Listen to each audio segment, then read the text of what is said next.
నమస్కారం. ఘంటారావానికి స్వాగతం. ముందుగా ప్రధానాంశాలు. సింగపూర్లో ప్రారంభమైన సీఎం చంద్రబాబు పర్యటన. భారత హై కమిషనర్తో ముఖ్యమంత్రి సమావేశం.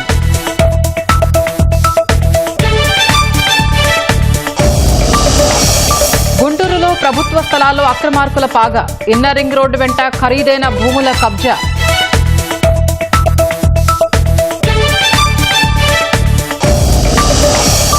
నందిగామ వద్ద 910 కిలోల గంజాయి పట్టివేత. ఒడిశా నుంచి మహారాష్ట్రకు తరలిస్తున్న 3 అరెస్ట్.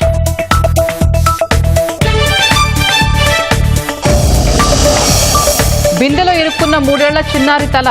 2 గంటలు శ్రమించి రక్షించిన అగ్నిమాపక సిబ్బంది.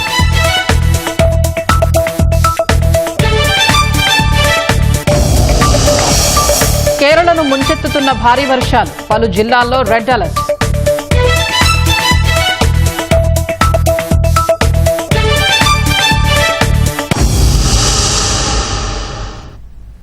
సింగపూర్లో సీఎం చంద్రబాబు పర్యటన ప్రారంభమైంది. భారత హై కమిషనర్ శిల్ప కంబులేష్తో చంద్రబాబు సమావేశమయ్యారు. భేటీలో మంత్రులు నారాయణ, లోకేష్, టీజీ భరత్ ఉన్నతాధికారులు పాల్గొన్నారు. ఏపీలో పెట్టుబడులకున్న అవకాశాలని సీఎం వివరించారు. రాష్ట్రంలో సింగపూర్ కంపెనీల పెట్టుబడులకు సహకరించాలని కోరారు. అంతకుముందు ముఖ్యమంత్రికి విమానాశ్రయంలో ప్రవాసాంధ్రులు, పారిశ్రామికవేత్తలు ఘన స్వాగతం పలికారు. సంప్రదాయ వస్త్రధారణలో చంద్రబాబుకు తెలుగు కుటుంబాలు పెద్ద ఎత్తున తరలివచ్చి ఆహ్వానం పలికాయి. చిన్నారులు కూచిపూడి నాట్యంతో స్వాగతించారు.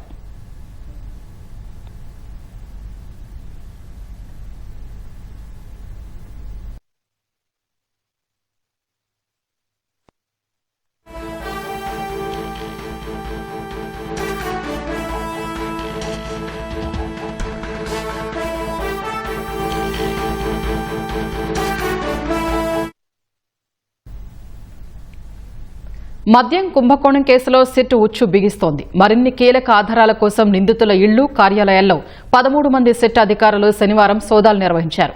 కీలక పత్రాలు స్వాధీనం చేసుకున్నారు. మాజీ సీఎం జగన్ కుటుంబానికి చెందిన భారతీ సిమెంట్స్ లోనూ తనిఖీలు చేసిన సిట్ పలు పత్రాలతో పాటు సాంకేతిక ఆధారాల్ని సేకరించినట్లు సమాచారం. మద్యం కుంభకోణం కేసులో సిట్ దూకుడు పెంచింది. వైసీపీ అధినేత, మాజీ ముఖ్యమంత్రి జగన్ కుటుంబానికి చెందిన హైదరాబాద్లోని భారతీ సిమెంట్స్ కార్యాలయంలో శనివారం సోదాలు నిర్వహించింది. ఇదే కార్యాలయంలో ఆ సంస్థ పూర్తికాలపు డైరెక్టర్, మద్యం కుంభకోణం కేసులో నిందితుడైన గోవిందప్ప బాలాజీ చాంబర్లోనూ, బంజారాహిల్స్ రోడ్ నంబర్ 11లోని బుర్రి రెసిడెన్సీలోని ఆయన నివాసంలోనూ సిట్ బృందాలు తనిఖీలు చేపట్టి పలు పత్రాలు స్వాధీనం చేసుకున్నాయి.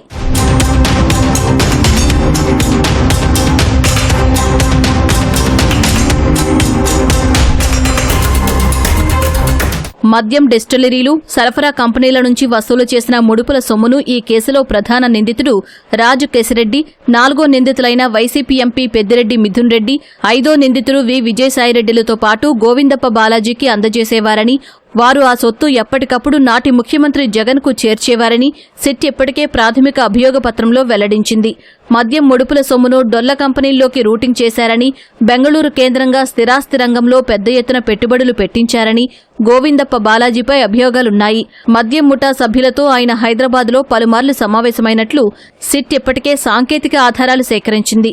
ఈ నేపథ్యంలో సొమ్ము ఎక్కడెక్కడి నుంచి ఎలా తరలించారు, భారతీ సిమెంట్స్లోకి అవి మళ్లాయా తదితర అంశాలపై వివరాలు సేకరించేందుకు, ఎవరెవరితో ఎప్పుడెప్పుడు భేటీలు జరిగాయో తేల్చేందుకు సిట్ ఈ సోదాలు జరిపింది. కార్యాలయంలోని ఆయన ఛాంబర్లోని సీసీటీవీ ఫుటేజీని స్వాధీనం చేసుకుంది.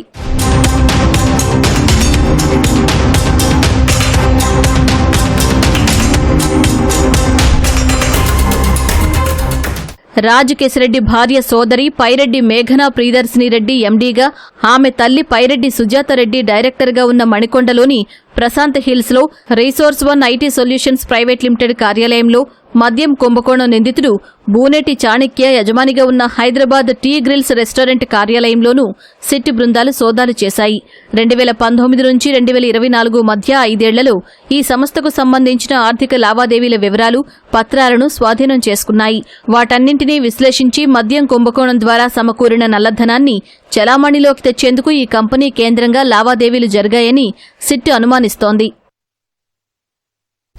రాష్ట్రంలో ఎక్కడికైనా మహిళలు ఉచితంగా ప్రయాణం చేసేలా ఉచిత బస్సు పథకాన్ని ఆగస్టు 15 నుంచి అమలు చేస్తామని మంత్రి అచ్చెన్నాయుడు స్పష్టం చేశారు. కాకినాడ జిల్లా అన్నవరంలో సుపరిపాలనలో తొలి అడుగు కార్యక్రమంలో పాల్గొన్న అచ్చెన్న మహిళలకు ఉచిత బస్సు ప్రయాణంపై ఇటీవలే ఆర్టీసీ అధికారులతో మాట్లాడినట్లు చెప్పారు. ఇచ్చిన మాట ప్రకారం ఆడబిడ్డలు రాష్ట్రంలో ఎక్కడికైనా ఉచితంగా ప్రయాణించేలా అమలు చేస్తామన్నారు. ఆటో డ్రైవర్లకు ఇబ్బంది లేకుండా ఆర్థిక సహాయం అందిస్తామని హామీ ఇచ్చారు. అన్నదాత సుఖీభవ పథకం డబ్బుల్ని త్వరలో రైతుల ఖాతాల్లో జమ చేస్తామని చెప్పారు.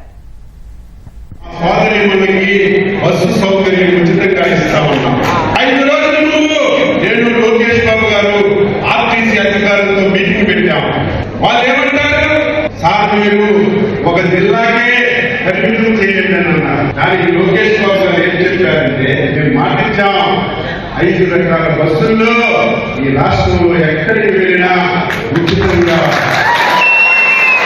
బస్సులు వెళ్ళే అవకాశాన్ని ఆగస్టు 15 ఒక పక్క నుంచి ఆటో డ్రైవర్లు వచ్చారు.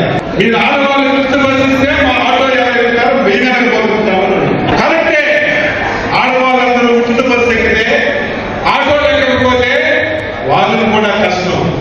అందుకే అదే రోజు ఆటో డ్రైవర్లకు కూడా ఆర్థిక సహాయం చేసి వాళ్ళకు కూడా న్యాయం చేయడానికి ప్రయత్నం చేస్తున్నారు. అన్నదాత సుఖీభవ ఇచ్చిన మాట ప్రకారం రేపు ఆగస్టు 2, 3 తారీఖుల్లో మోడీ గారు 2,000 వేస్తే చంద్రబాబు నాయుడు గారు 5,000 వేసి అన్నదాత సుఖీభవ కింద మొదటి విడత 7,000, రెండో విడత 7,000, మూడో విడత 6,000 కలిసి 54 లక్షల మందికి అన్నదాత సుఖీభవ కింద మీ అందరికీ ఆర్థిక సహాయం అందించే కార్యక్రమం చేస్తున్నారు. వైసీపీ ప్రభుత్వంలో నెంబర్ 2గా పెత్తనం చెలాయించిన ఆయన అక్రమాల్లోనూ అదే స్థాయిలో చెలరేగిపోయారు. ప్రభుత్వ అటవీ, మఠం, చెరువు ఇలా భూములేవైనా 100 కోట్ల విలువైన వాటిని ఆక్రమించేశారు. అటవీ భూముల్లో ఎస్టేట్లు, మఠం భూముల్లో విలాసవంతమైన భవనాలు నిర్మించుకున్నారు. ఈ క్రమంలోనే తిరుపతి విమానాశ్రయానికి అత్యంత సమీపంలో పెద్దిరెడ్డి రామచంద్రారెడ్డి చేసిన మరో భూ కుంభకోణం తాజాగా బయటకొచ్చింది. ఏకంగా 100 కోట్లకు పైగా విలువైన 27.70 ఎకరాల ప్రభుత్వ భూమిని తన భార్య స్వర్ణలత పేరు మీద పెద్దిరెడ్డి రిజిస్ట్రేషన్ చేయించేశారు. ఇందుకు నకిలీ పత్రాలు సృష్టించారని రాష్ట్ర ఫోరెన్సిక్ ప్రయోగశాల నిర్ధారించింది. దీంతో గత నెలలోనే కేసు నమోదు కాగా పెద్దిరెడ్డికి సహకరించిన 11 మంది అధికారులపై చర్యలకు రంగం సిద్ధమైంది. భూ కబ్జాలమయమైన జగన్ జమానాలో జరిగిన మరో భూ బాగోతం వెలుగులోకొచ్చింది. మాజీ మంత్రి పెద్దిరెడ్డి రామచంద్రారెడ్డి తన అధికార బలంతో ఇష్టారీతిగా చెలరేగిపోయి ప్రభుత్వ భూమిని తన భార్య పేరిట రిజిస్ట్రేషన్ చేయించుకున్నారు. తిరుపతి విమానాశ్రయానికి అత్యంత సమీపంలో పెద్దిరెడ్డి చేసిన ఈ భూ అక్రమాలకు నాటి అధికారులు సహకరించారు. 6 మాజీ సైనికులకు 2004-8 మధ్య ప్రభుత్వం ఆ భూముల్ని అసైన్ చేసినట్టు నకిలీ పత్రాలు సృష్టించారు. వారి నుంచి ఆ భూములు కొన్నట్టుగా చూపి వాటిని వ్యవసాయేతర అవసరాలకు వాడేలా భూ వినియోగ మార్పిడి చేయించేశారు. 27.70 ఎకరాలు తనవేనని, వాటి విలువ 5,25 లక్షల రూపాయలని ఏకంగా 2024 ఎన్నికల అఫిడవిట్లో పెద్దిరెడ్డి దర్జాగా పేర్కొన్నారు. ఏర్పేడు మండలం వికృతమాల గ్రామ పరిధిలోని 524/1, 533, 534, 535, 536/1, 537, 537/1 సర్వే నంబర్లలో 27.70 ఎకరాల భూమిని 2004, 2006, 2007, 2008 సంవత్సరాలలో 6 మాజీ సైనికులకు ప్రభుత్వం అసైన్ చేసినట్టుగా నకిలీ పత్రాలు సృష్టించారు. కానీ 2022 వరకు అవి వెబ్లాండ్లో నమోదే కాలేదు. 2022 మార్చి 29న ఆ సర్వే నంబర్లను వెబ్లాండ్లో నమోదు చేశారు. 2 రోజులకే మార్చి 31న రిజిస్ట్రేషన్ కోసం తొట్టంబేడు సబ్ రిజిస్ట్రార్ కార్యాలయంలో దరఖాస్తు చేశారు. ఏప్రిల్ 30న రిజిస్ట్రేషన్, సెప్టెంబర్ 22న మ్యూటేషన్ చేసేశారు. పెద్దిరెడ్డి ఆజ్ఞాపించడమే ఆలస్యం. మెరుపు వేగంతో నాటి అధికారులు స్పందించారు. ఆ భూములపై ఏమైనా అభ్యంతరాలు ఉన్నాయేమో చెప్పాలంటూ తొట్టంబేడు సబ్ రిజిస్ట్రార్ 2022 ఏప్రిల్ 30న ఏర్పేడు తహసీల్దార్కు లేఖ రాశారు. క్షణం ఆలస్యం చేయకుండా అభ్యంతరాలేవీ లేవంటూ నాటి తహసీల్దార్ ప్రత్యుత్తరం ఇచ్చారు. ఆ భూముల్ని పెద్దిరెడ్డి భార్య పేరిట అదే రోజు సబ్ రిజిస్ట్రార్ రిజిస్ట్రేషన్ చేసేశారు. సామాన్యులను రోజులు, నెలలు తరబడి కార్యాలయాల చుట్టూ తిప్పించుకునే అధికారులు పెద్దిరెడ్డికి మాత్రం గంటల్లోనే ఈ ప్రక్రియ అంతా పూర్తి చేసేశారు. మాజీ సైనికులకు ప్రభుత్వం భూములు అసైన్ చేసినట్టుగా చెబుతున్న పత్రాలు నకిలీవని, రెవెన్యూ రికార్డులన్నీ తారుమారు చేశారని తాజాగా జిల్లా యంత్రాంగం నిర్ధారించింది.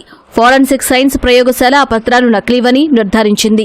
మాజీ సైనికులకు ఇచ్చినట్టుగా చెబుతున్న డి పట్టాలకు సంబంధించి ఒకే అధికారి ఒకే రోజు జారీ చేసినట్టుగా ఉన్న పత్రాల్లోని సంతకాల్లో తేడా ఉంది. వికృతమాల గ్రామంలోని 19వ నంబర్ బ్లాకును సబ్ డివిజన్ చేసి 524/1, 533, 534, 535, 536/1, 537, 537/1 సర్వే నంబర్లను ఏర్పాటు చేయలేదు. 19వ బ్లాక్ నుంచి విభజించి కేటాయించిన సర్వే నంబర్ 505 మాత్రమే.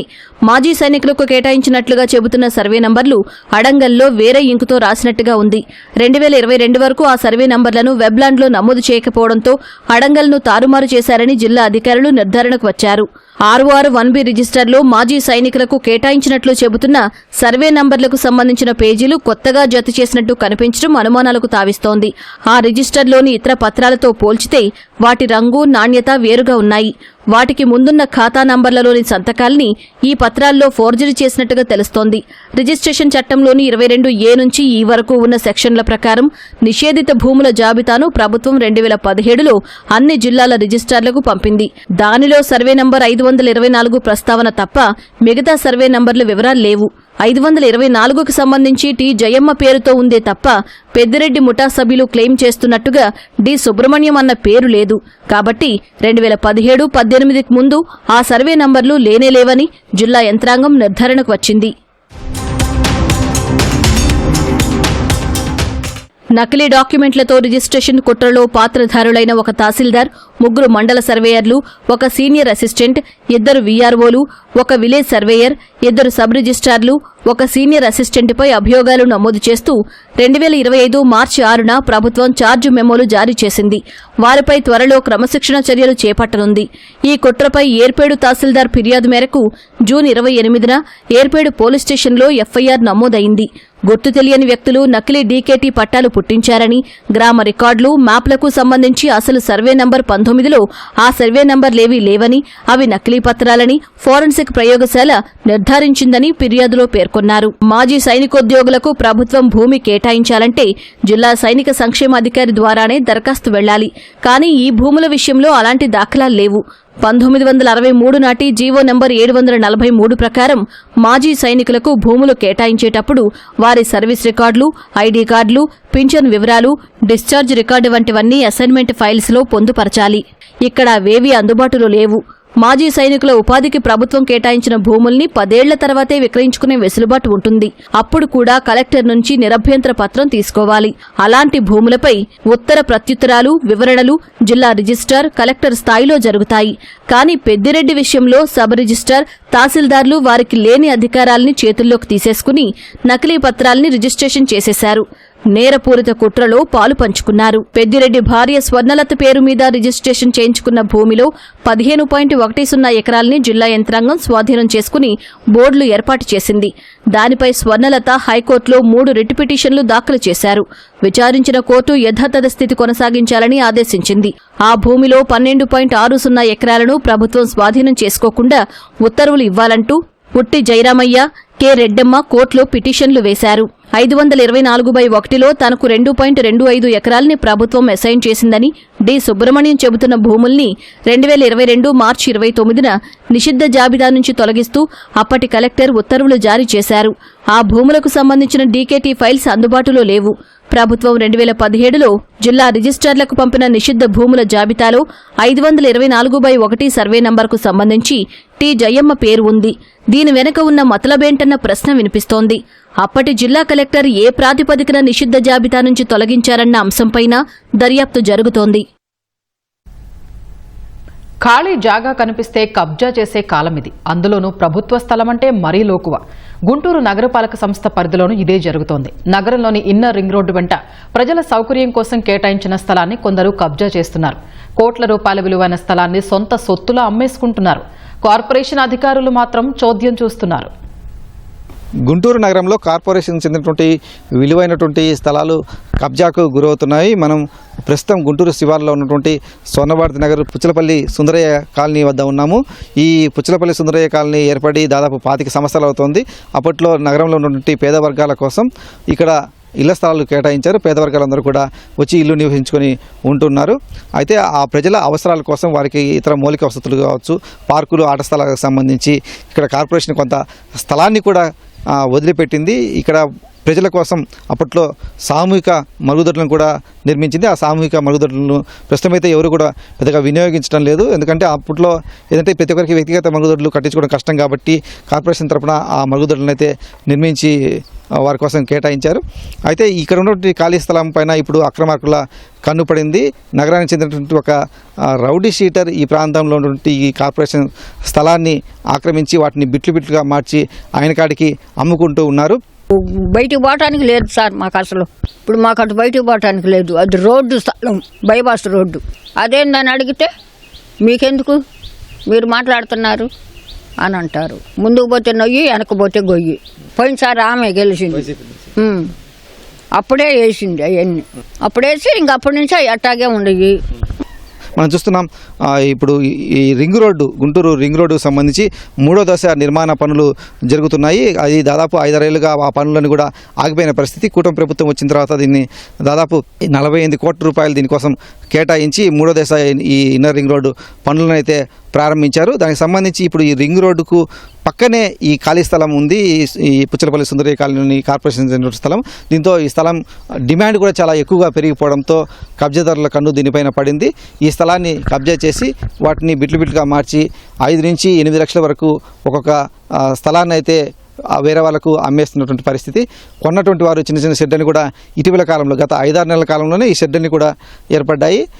కార్పొరేషన్ చెందినటువంటి ఈ స్థలంలో ప్రజలకు అవసరమైనటువంటి సౌకర్యాలు ఏర్పాటు చేయాలనేటువంటి అంశంపైన స్థానికులు చాలా ఏళ్ళుగా నగరపాలక సంస్థ అధికార యంత్రాంగానికి వినతి పత్రాలు ఇస్తున్నారు. అలాగే ఇక్కడ కొత్తగా వెలుస్తున్నటువంటి ఇళ్ల కట్టడాలు కావచ్చు, లేకపోతే రేకుల షెడ్లు వీటికి సంబంధించి కూడా అధికార యంత్రాంగానికి ఫిర్యాదు చేశారు. ఇది కార్పొరేషన్ చెందినటువంటి స్థలంలో ఇక్కడ నిర్మాణాలు ఏర్పడుతున్నాయి కాబట్టి చర్యలు తీసుకోవాలని చెప్పేసి స్థానికులు అధికార యంత్రాంగానికి ఫిర్యాదు చేసినప్పుడు కూడా పట్టించుకోలేదు. దీంతో ఇవంతా కూడా ఈ స్థలం అంతా కూడా పూర్తిగా అన్యాక్రాంతమైనటువంటి పరిస్థితి అయితే ఏర్పడింది. ఇప్పటికైనా నగరపాలక సంస్థ ఉన్నతాధికారులు దీనిపైన చర్యలు తీసుకోవాలి. ఈ స్థలాన్ని కబ్జా కాకుండా అడ్డుకోవాలి. కొత్త నిర్మాణాలు జరగకుండా చూసి ఎవరైతే ఉన్నారో ఈ కబ్జాకు పాల్పడి స్థలాల్ని అమ్మేశారో వారిపైన చట్ట ప్రకారం చర్యలు తీసుకోవాలనేటువంటి డిమాండ్ చేస్తూ ఉన్నారు. కెమెరామెన్ కేశవతో పూర్ణచంద్రశేఖర్, ఈటీవీ న్యూస్, గుంటూరు. ఎన్టీఆర్ జిల్లా నందిగామ వద్ద భారీగా గంజాయిని పట్టుకున్నారు. డీసీఎం వ్యాన్లో తరలిస్తున్న 910 కిలోల గంజాయిని సీజ్ చేశారు. ఒడిశా నుంచి మహారాష్ట్రకు వాహనం ద్వారా గంజాయి తరలిస్తుండగా స్వాధీనం చేసుకుని 3 నిందితుల్ని ఈగల్ పోలీసులు అరెస్ట్ చేశారు.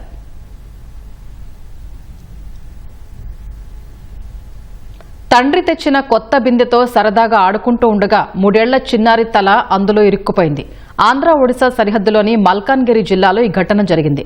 మల్కాన్గిరి జిల్లా కోరుకొండ గ్రామానికి చెందిన ప్రదీప్ బిశ్వాస్ కొత్త బిందె కొని ఇంటికి తెచ్చాడు. నాన్న తెచ్చిన బిందెతో ఆడుతున్న తన్మయ్ తల అందులో ఇరుక్కుపోయింది.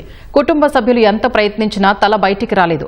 విషయం తెలుసుకున్న కోరుకొండలోని అగ్నిమాపక సిబ్బంది వచ్చి బిందెను తీసేందుకు ప్రయత్నించారు. కానీ ఫలితం లేకపోయింది. వెంటనే అగ్నిమాపక సిబ్బంది తమ వాహనంలో చిన్నారిని జిల్లా కేంద్రానికి తరలించారు. దాదాపు 2 గంటల పాటు శ్రమించి కట్టర్ సహాయంతో బిందెను తొలగించారు. చిన్నారికి ఎలాంటి గాయం కాకుండా కాపాడారు. కుటుంబ సభ్యులతో సహా అందరూ ఊపిరి పీల్చుకున్నారు.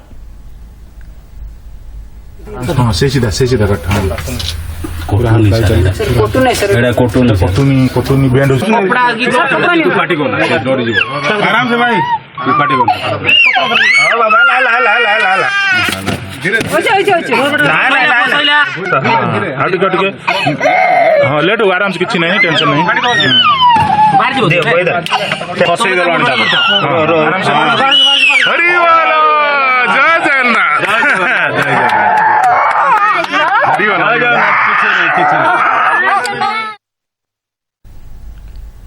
అనుమతులు లేకుండా తరలిస్తున్న వెండిని వాణిజ్య పన్నుల శాఖ అధికారులు అనంతపురం జిల్లా ఉరవకొండలో పట్టుకున్నారు.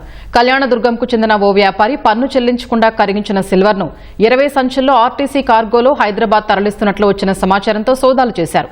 డీసీటీఓ సురేష్ తమ సిబ్బందితో కలిసి ఉరవకొండ ఆర్టీసీ బస్టాండ్లో తనిఖీలు చేశారు. టన్ను బరువున్న మూటల్ని అధికారులు స్వాధీనం చేసుకున్నారు. అయితే అది కరిగించిన రాగి అయి ఉంటుందని స్థానికంగా అనుమానాలు వ్యక్తమవుతున్నాయి. కేసు నమోదు చేసుకున్న పోలీసులు దర్యాప్తు చేస్తున్నారు.